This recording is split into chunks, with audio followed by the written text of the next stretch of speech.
Perburuan trofi adalah hobi yang sangat muahal, umumnya pemburu itu pengusaha, pejabat tinggi yang kaya raya.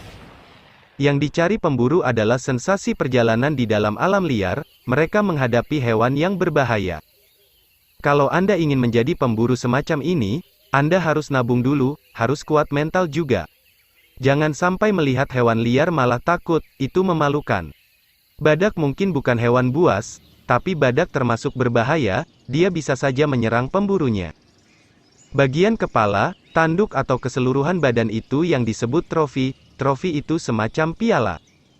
Setelah diawetkan dan dikirim ke negara tujuan, mereka memajang di museum pribadinya, ingat ongkos kirim ditanggung pembeli. Zaman dahulu pemburu memamerkan sebagai kebanggaan, tapi zaman sekarang hanya disimpan untuk pribadi.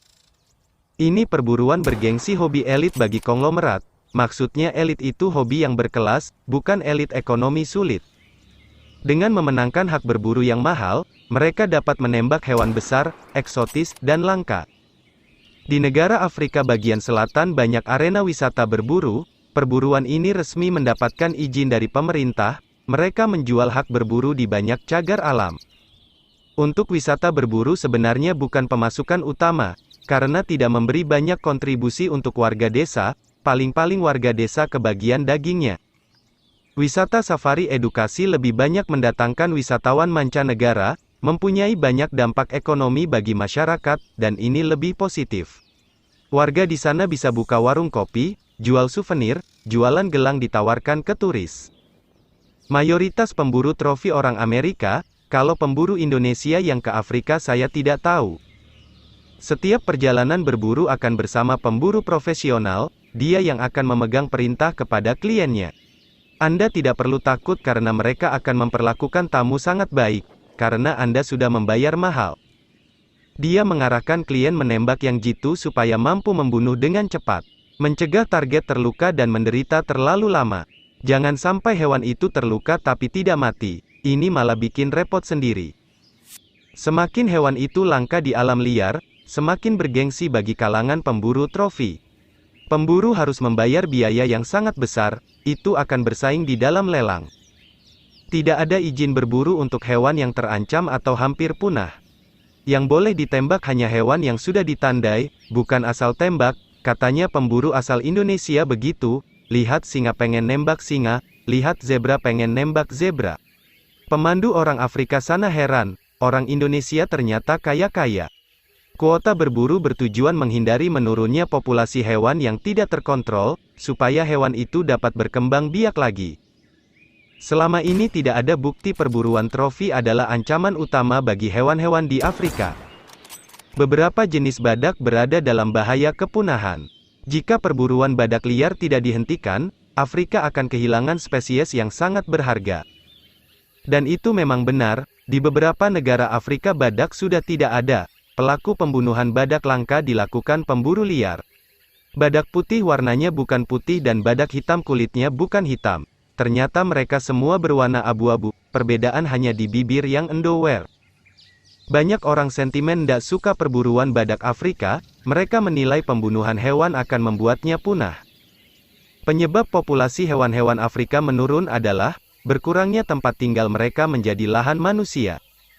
Perburuan yang tidak terkendali dan perburuan liar pernah terjadi di Afrika, membuat semua jenis badak di Afrika hampir punah. Sejak dibangunnya kawasan hutan lindung oleh negara, populasi badak lebih aman. Tapi masih ada aja geng kriminal yang membunuh badak. Ketika kelebihan populasi badak di Taman Nasional, mereka dipindahkan ke hutan lindung lain. Manajemen Taman Nasional mengutamakan badak betina, lebih banyak badak betina maka cepat berkembang biak. Karena kelebihan badak jantan akan membuat masalah baru, badak jantan akan saling bertarung. Nah, solusi dari masalah ini beberapa badak jantan dipindahkan atau dijual untuk tujuan perburuan safari. Strategi ini sudah diterapkan di negara Afrika bagian selatan, sudah lama dan berjalan dengan baik. Permintaan cula badak di China sangat tinggi, menjadi masalah kelestarian badak. Aparat di Afrika sedang bekerja keras membasmi kelompok kriminal pemburu ilegal. Perburuan liar bertanggung jawab atas hilangnya badak di Taman Nasional Afrika Selatan. Seharusnya menjadi tempat yang aman, di mana di sana tidak ada perburuan yang diizinkan. Setiap tahunnya izin perburuan badak legal sangat sedikit. Tidak seperti perburuan liar, semua badak yang dijumpai dibunuh. Perburuan legal lebih selektif, hanya pada badak jantan tertentu. Ketika populasi badak betina banyak, maka mereka akan melahirkan banyak bayi badak. Ini akan mengimbangi jumlah badak yang mati dibunuh pemburu liar. Perbandingan jumlah badak jantan yang tidak seimbang menyebabkan konflik antar badak. Badak jantan lebih agresif, mereka akan memperebutkan teritori dan sering membunuh badak lain. Jika badak jantan dan betina produktif dalam satu area, akan menciptakan generasi baru. Jika badak yang bermasalah dipindahkan ke tempat lain, mereka akan menimbulkan masalah baru. Badak yang sudah tua tidak lagi agresif, tapi mereka sedikit mempengaruhi pada persaingan perebutan makanan. Mengurangi kelebihan badak jantan dijual untuk target perburuan trofi, ini akan membantu mengatasi masalah. Bisa juga badak buangan ini akibat surplus atau kelebihan populasi, sehingga mereka ditumbalkan untuk para pemburu. Wah, kasihan juga, tapi itu kan dibayar. Penjualan tiket perburuan akan mendapatkan uang yang banyak, dana ini bermanfaat untuk membiayai perawatan satwa liar.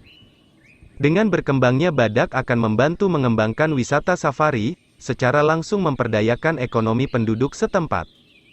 Perburuan badak legal juga menghasilkan pendapatan untuk biaya keamanan satwa, membayar satpam untuk melindungi mereka dari pemburu liar. Hampir semua badak Afrika hidup di kawasan taman yang dijaga satpam. Banyak juga perusahaan penangkaran badak swasta ikut membantu meningkatkan populasi. Menghentikan perburuan ini akan menyebabkan seretnya pendanaan konservasi, di mana wisata saat ini mengalami lesu.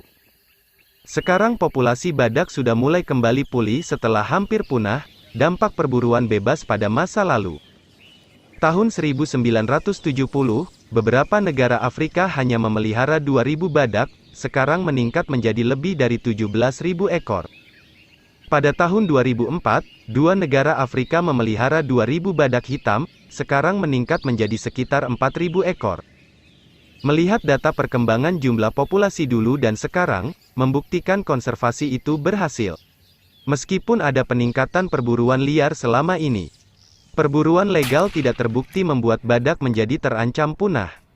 Jika diatur dengan tepat, perburuan legal dan perdagangan trofi dapat mendukung konservasi hewan dan habitatnya. Harus diingat bahwa perburuan ini bukan untuk mencari profit semata, tapi dana itu untuk dikembalikan ke organisasi konservasi. Di Afrika Selatan ada istilah berburu badak dengan obat penenang, sehingga badak tidak mati.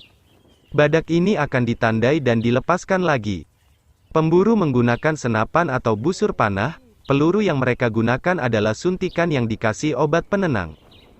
Tetap hati-hati dan jaga jarak saat berburu, perhatikan penggunaan senapan, jangan mengarahkan senjatanya kepada siapapun. Baik, terima kasih sudah menonton sampai selesai. Please di like dan subscribe jika kalian suka.